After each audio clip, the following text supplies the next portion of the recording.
The reason it's important to continue your momentum through year end is your boss is writing your performance review at year end. Cross calibrations are happening at year end. And so if you let your foot off the gas is the way that I'm going to describe this, and you start making little mistakes, and all anybody has seen of you in the 2 weeks leading up to cross cals is little mistakes, what do you think they're going to talk about when they get in there? It won't matter if you had a huge win in January if the 2 weeks before cross cals you mess a bunch of stuff up. That's just the hard truth of it. Now, this is why we do mid-year reviews and quarterly reviews, so that you can't be a 5 at mid-year and a 1 at year end. It doesn't really hang, right? HR would have something to say about that. So you have a little bit of protection, but the most important thing you can do for yourself and for your development is keep your momentum October, November, December through year end, because that's when they're going to be talking about you. Welcome back to this episode of Secrets of the Career Game. So many people are trying to navigate a corporate world that is laden with secrets, cleverly hidden, and unspoken rules to a game that most employees don't even know that they're playing. On this podcast, we try to give you a peek behind the curtains and some tips and tricks to ultimately make you successful in your career and help you progress a little bit faster. Hello, my lovelies. Today, we are talking about how to keep your momentum and your motivation through year end. Obviously, this time of year, there is a lot going on that can pull our focus. We have wonderful time with family. We have pumpkin pie, which if you don't like pumpkin pie and you're a pecan pie, pick your poison type of person, that's a choice that you've made. But obviously, there's a lot of things pulling our focus, right? We've got family. And we're going to talk about how do we keep our momentum? How do we end our year strong while still maintaining a good level of balance, obviously through this holiday season. So as you come into year end, there are two big things that are happening. Now, there are a few companies that don't follow a calendar fiscal year, that follow more of like a June to June. If that's you, then go listen to my mid-year episode and then listen to this in June. But when we are coming into year end, the two big things that are happening are cross-calibrations and promotion conversations. So when we're going through year end, the mistake that I see a lot of people make is we really pull back in this season. October, November, December, we decide, I'm really going to chill. I'm not going to try as hard. It's the end of the year. Everybody's taking time off. And the problem is that if you make a mistake, or if you miss something, or if you drop the ball on something this time of the year, it matters twice as much as if you did it the rest of the year, because it is fresh. It is in people's minds as they're going into these cross-calibration conversations. So the way that a cross-calibration works, and I've talked about this on other episodes, so go back and listen to those if you want a ton more detail, is essentially you go in and you write your performance review. So most companies use a 1 through 5 scale or a 1 through 3 scale, as well as written verbatims to describe their performance. You go in and you fill out your review and you're like, I think I'm a 5 because I'm a superstar and I'm great. Everybody gives themselves 4 5s. It's very, very, very rare that we go into a performance review and somebody's like, I really feel like I'm a 2. This was not my year. Though kudos to you if you have great self-awareness and it was a 2 year for you and you rate yourself a 2. Good. Also means your manager has really good communication with you because you guys are both super in sync. So you give yourself a review. At the same time, your manager is writing your review. Most often, this happens before they even see your review. Okay, so a lot of time people make the mistake of saying I'm going to write my performance review and I'm going to submit it and my boss is going to look at it so that they can write it. No. Most often, your boss is writing your performance review at the same time you are writing your performance review. Okay, so there's a few things you can do to help yourself in this situation. One, I tell everybody who works for me to get emails, testations, 360 reviews from partners that they work with often. Hey, can you take a few minutes, just write me some strengths and opportunities you'd like to see me focus on in the 2025 new year? Send them to my boss. Or, hey, can you write me a review of my performance? Love to see how you think our partnership is working. Anything like that. So something small. And the great news about those is you can forward them to your boss. Now, some companies, you can do this systemically where you could, an Oracle request that they fill out a review of you and it automatically gets shared with your boss. If it happens systemically in your company, great, do it that way. If it doesn't, get it in an email. This is commonly overlooked because people think, my boss knows, or Steve would say something great about me in cross-cals. They may not be in your cross-cal, especially if they live in different business units. So you want to make sure that you have in writing something to your boss. That's one thing. 2, when you write your performance review, you guessed it, also send it in an email to your boss. Okay. And do it before the deadline. If you are writing your performance review on, I'm going to say December 15th is the deadline. You're writing it on December 15th. Odds are your boss is also writing it on December 15th, and you don't have any time to influence what they think you have done well. If you write yours in advance and you can forward it to them, great. Now they have something to reference. Same if you keep an accomplishments tracker. So a lot of you guys have downloaded my accomplishments tracker that I offer for free on my website. If you haven't, check it out. It'll be in the show notes. But you can also just keep a Word document. Keep a list of things you're working on and forward that to your boss. I always have a running list. Obviously, I use my template and I send it to my boss around the time we start writing performance reviews, just so he has awareness. And I do this every year. And I've done it for 10 years. So performance review season, you're writing a review, your boss is writing a review. Make sure that you have influenced what your boss is going to say. Also, if you're expecting a promotion, you should have that conversation. You should have had it 3 months ago, but long before your performance review is submitted. What's going to happen is your boss, let's say you're on a 1 through 5 scale and your boss gives you a 4 and you give yourself a 4 and everybody's like, oh, they're in sync. And you go into cross-calibration. So what cross-calibrations is it's a bunch of leaders. Now, the seniority level of those leaders will depend on your company. I've worked in companies where everybody who managed a person is in that room. So it starts with managers. They review everybody under managers. Once they get to manager level, the managers leave and the senior managers and above review them. And then the senior managers leave and the directors and above review them. I've worked in companies that do it that way. I've also worked in companies where like it's only VPs and above who go into cross calibrations or directors and above who go into cross calibrations. It is very dependent on the company. Regardless of how your company, if you know how your company runs them, great, that gives you a ton of information of how to prepare. But if you don't, this means at a minimum, you need directors and above to know who you are and be willing to advocate for you. We'll talk about why in a minute. So they go into cross calibrations, whatever your group is at your company, and they say, okay, let's look at all of the 5s. And they pull up all the 5s and they're like, well, Kendall's a 5.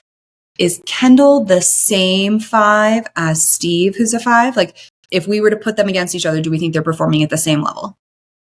And if they're like, well, Kendall's great, but she's not Steve, then they may say, okay, well, Kendall needs to move down to a 4 then. Okay. Then they look at the 4s and they're like, okay, well, Kendall's now a 4. If she was close to a 5, she's now our like top marks 4.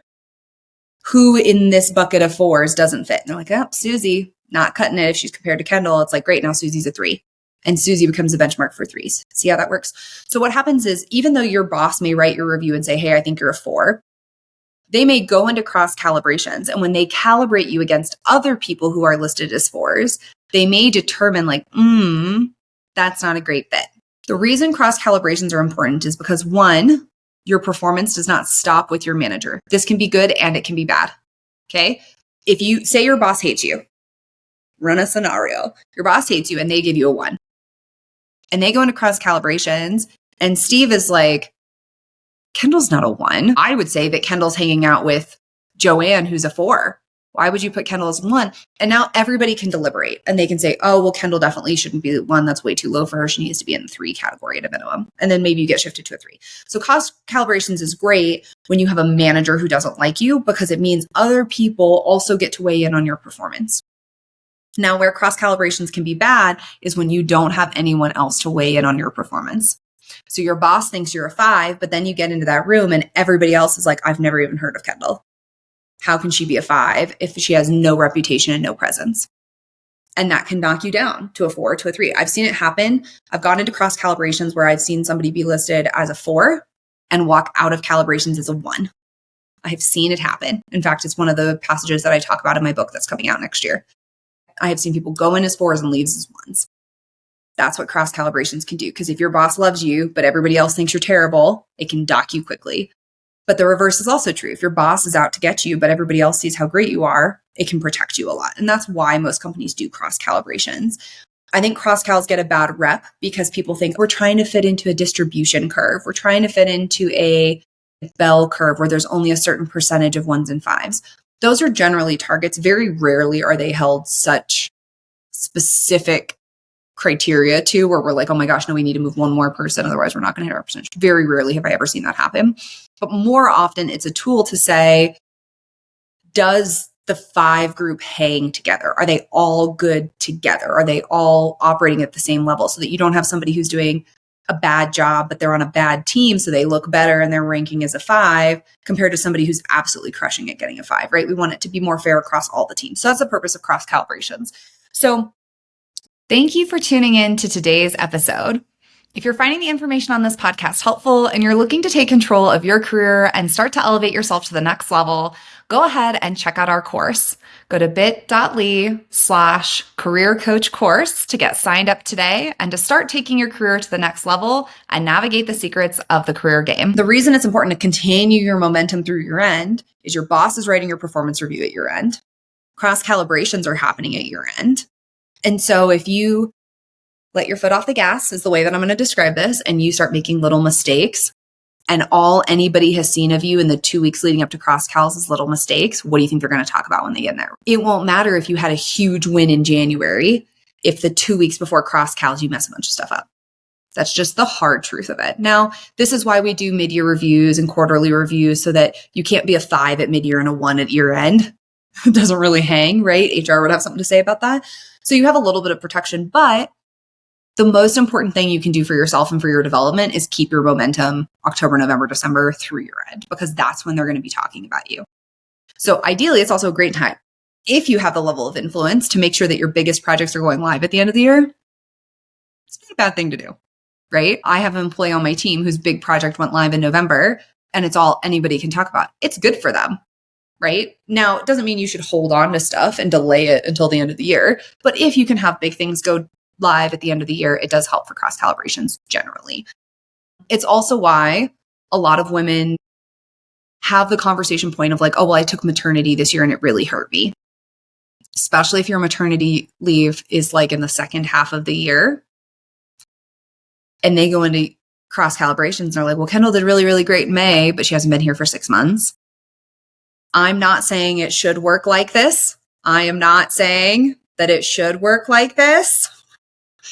But I have sat in cross-cals where people are like, yeah, she did great in the first half of the year, but she hasn't been here for 6 months. How can we give her a 5? I'm not saying it should work like that, but it can, right? And a lot of this comes down to your leadership, your HR, how your company is structured, what your company culture is, right? Okay, don't shoot the messenger. Just saying. What happens around cross-calibrations is important, which is why you want to keep your momentum. It's why you want to do a good job. It's why you want to catch mistakes. Right? I was laughing with my boss a couple weeks ago. I caught a big accounting error and I was like, man, I'm really earning my salary. And he was like, good timing because I'm about to go to your cross-calibration next week. And I was like, great. Feel free to remember that this happened. So cross-calibrations are important. Keep your momentum up at your end. The second thing that's happening, if not in your cross-calibration conversation, there'll generally be a separate cross-cal for promotion cycles. You're having promotion conversations. The number one mistake I see people make when they want to get promoted is they focus on making their boss think they need to be promoted and stopping there. Your boss has to put you up for promotion. Yes, that is true. But then the odds are your boss isn't even in the room when they talk about whether or not you get promoted. It's the reality of the situation. So similar to how cross-calibrations work, there's generally a promotions cross-cal. So I'll use last year for an example. I put one of my employees up for promotion. I've talked about this on other episodes. And to put somebody up for promotion in my company, you have to have an executive sponsor, meaning somebody who's at the VP level or above. So the way my company is oriented is we have C-suite and then we have VP or head of. And you have to have a head of who's willing to nominate them, regardless of seniority level. This is from like the associate level to director level. It doesn't matter. You got to have somebody at that level of seniority. So luckily, my employee had 2 people come forward and be like, can I be their person? I would love to promote them. Right now, we did that very strategically. We'll talk about that in a minute. But then you go into these meetings. I wasn't even in them. I filled out the promotion paperwork. I submitted it to my boss. My boss and I had a lot of conversations about what it looked like because my boss is a head of. I talked with his sponsors, the head of sponsors. Hey, this is what I think his promotion looks like. Here's why I think it's warranted, blah, blah, blah. They went into a room and I waited for 6 weeks to hear back if he was actually going to get promoted or not. The reason that I bring this up is because if you have not already established a network, which you should have because you've been listening to my podcast and you're smart and you listen to my instructions, you should be keeping that network warm this time of year especially. So the people who would be willing to advocate on your behalf, you should talk to each of them in December or November, depending on when your cross-calibrations happen. Okay. So you should be having these meetings and saying, hey, I just want to catch up with you. Is there anything you need from me? Anything that's changed? Anything you'd like to discuss? Anything going on? Because you are preparing for them to go into a room where you are not present to discuss whether or not you deserve the promotion that you think you should get. The buck does not stop with your boss. The buck stops with the network that's going to be in that room. So some companies, I'm going to use Google for an example, have a very clear promotion process that requires a panel of a certain level of seniority in certain business lines. It can be much easier to build your network when you know exactly who's going to sit on your promo panel. It's not always the same. A lot of companies are very nebulous about it, like, hey, we'll talk about it in like a group of your peers. And it's not super clear, but assume that you need somebody director or above at a minimum to advocate for you for promo. And assume that the director or levels or above will ultimately be the ones who make the decisions. If you don't know anybody director or above, that's going to keep you from getting promoted. So be prepared, have those conversations, keep that momentum going through the year end. Now, how do we do all this when we want to take time off for the holidays and we want to enjoy our lives and have some work-life balance? Okay. So one, don't stress yourself out too much. Okay. I'm not saying let the balls drop. I'm not saying have big misses. But if you want to take time off for Thanksgiving, take time off for Thanksgiving. If you want to take time off for the end of the year, like I generally will take like the 20th through the end of the year off. Do it. There is nothing so important that it cannot wait for Jan 1. Now your boss may feel differently, right? I stay semi on call at my level of seniority through the end of the year. But when I was an associate, heck yeah, I'm logging off. There's nothing you need from me that is important enough that I'm going to take time away from my family to answer an email. Okay. So like, know your job, know the cycles of your role. If you're in finance and you have budget season at the end of the year, like one, that sucks. Sorry, dude. But two, you're probably going to need to be on call even if you are taking time off. But it is okay to take time off and say, hey, I'm disconnecting with my family. Now, if you are a manager of people, you should have been doing your due diligence all year to build up a good enough team where you have enough coverage. Right? Now, my team, almost the whole team takes the 20th through the end of the year off, right? Which is why I log on to stay present because I don't want them to have to do it. Okay. It's just a boss thing. Sometimes that's just what you got to do. With great power comes great responsibility. There's a superhero who taught me that. Well, technically a superhero's uncle. Anyways, so know your boundaries, know your limits. Don't be afraid to take time for the holidays. Also, don't be afraid to kick things to the new year. If you're looking at a project and you're like, oh my God, this is huge. Don't be afraid to say like, hey, here's what I can get done this year. The rest is going to have to wait till next year. I do this all the time with my team of like, hey, we're not trying to solve the world's problems in December. Let's get what we need to get done. And then let's push everything else to Jan 1 and we can figure it out then. Okay, so be okay with setting boundaries. Be okay with deprioritizing tasks. Be okay with truncating tasks into what can get done this year and what's going to have to wait. All of that is okay. It's also a lot harder to get stuff done in November, December because your executives are generally traveling. So the people who need to make the decision or need to make the call or need to sign the paperwork, they're probably not going to be super available. So work around it. Figure out what you can do and what you can't do. Be okay disconnecting, but don't lose sight of what your long-term goals are. Okay. We talk on this podcast a lot about the secrets of the career game. What does it mean to progress your career to find success? I want to be really clear in this episode that if you are going into your year end and you are not expecting a promotion, that is okay. It is okay to not want to get promoted right now or ever, right? I have a great leader on my team. He and I connected a few weeks ago and he was like, hey, 2027 is when I think I'm ready for my next promo. So I'd like to have a plan for that, but I don't want anything before then. And I was like, great. I'm so glad you brought this up.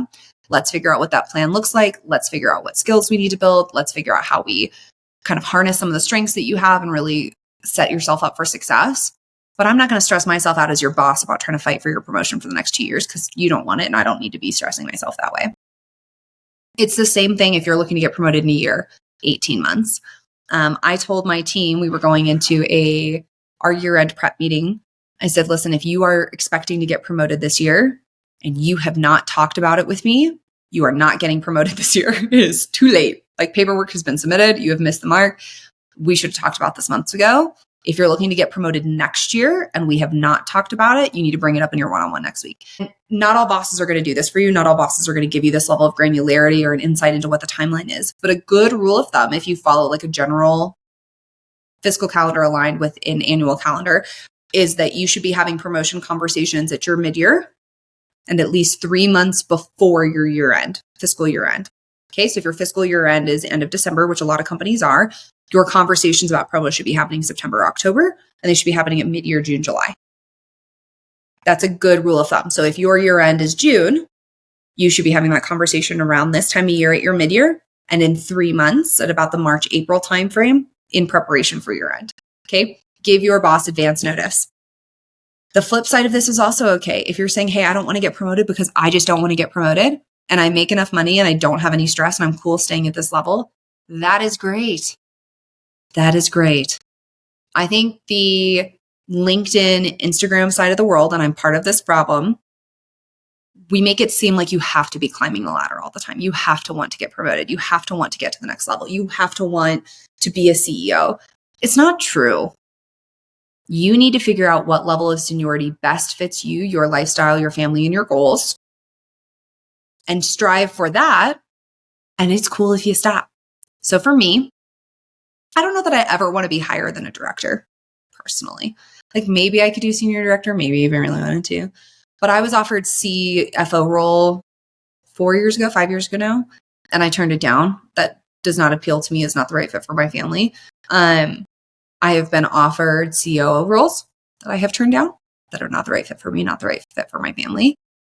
Now, in a perfect world, if I was tapped by my current COO and he said, hey, I really need you to take this role as a head of position and it's going to be really great exposure, would I take it? Probably. I'm at that point now where I've been doing the director, senior director thing long enough that like I could step into a head of C-suite role if I wanted to. But that would come at detriment to my personal business, to that career coach. And so these are some of the trade-offs that I have to manage. And so for me, I've never really even talked with my boss about getting promoted because I don't really need it, right? I'm kind of cool where I am, make a good salary. I have good work-life balance. I have a great team. I'm able to do the things I enjoy without having to be on call Christmas Day in case something goes down. I'm cool with that. So if you look at yourself and you're like, but Kendall, I don't want to get promoted at your end, that's fine. That's fine. In fact, your boss probably thinks that's more than fine because your boss is probably like, sweet, I need at least one person not driving me crazy trying to get promoted. That's great. So if that's the case, if you don't want to get promoted this year, that doesn't mean you make small mistakes and you get hurt in cross-cals. Cross-cals will still impact your bonus, your annual raise, whether they say they do or not. So you don't want to tank yourself. But that doesn't mean you need to be going to your boss like, I am your level 5 promotion candidate employee. If it's not for you, that's not for you, and that's fine. So take a second. If you're listening to this and you're like, man, but I feel like Steve, I always use Steve and Susie in case you haven't listened to my podcast before and you're like, why is it always Steve? It's always Steve and Susie.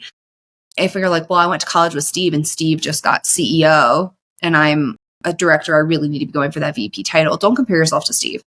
Right? Steve might be miserable. Let's all be honest. We all know a few miserable CEOs. You don't have to compare yourself to anybody else to hit the level of success that makes most sense for you and your family. This is something I work on with my clients a lot is like, what are you passionate about? What do you enjoy doing? And then how do you find jobs that are best fits for that combination of things? It's not about being the best. It's not about getting the highest salary or the highest title, unless those are things that are really going to affect your passion and interest level in a role. Okay, so it's okay if you're going in this year end and you're like, dude, I just want to coast, but coast intentionally. Don't coast on accident. Don't think you're going to get promoted and not get promoted because you didn't do the right things. Coast intentionally. Advocate for yourself, set yourself up for success in cross-calibrations, and end the year on a high note. All right. Something else when it comes to keeping yourself motivated at your end. I'm big into health and fitness. We're going to talk a lot about it in January. I have some really cool guests lined up for the podcast. I'm like super stoked to talk to you guys about it. But for me, November, December are like a great time for me to spend extra time with my kids, to hit the gym a little bit harder and more consistently, to make sure I'm getting my steps in. Like, find other hobbies and other interests that keep you motivated, that keep you excited. You don't have to wait for January 1. Okay. I'm not a New Year's resolution fan. Don't get me wrong. I like setting goals and I like knowing what I'm going after. But the whole like new year, new me, and it's like this harsh, like I don't do anything till Jan 1 and then I'm like this totally different person. Life doesn't work that way. It's not feasible. It's not sustainable, more importantly.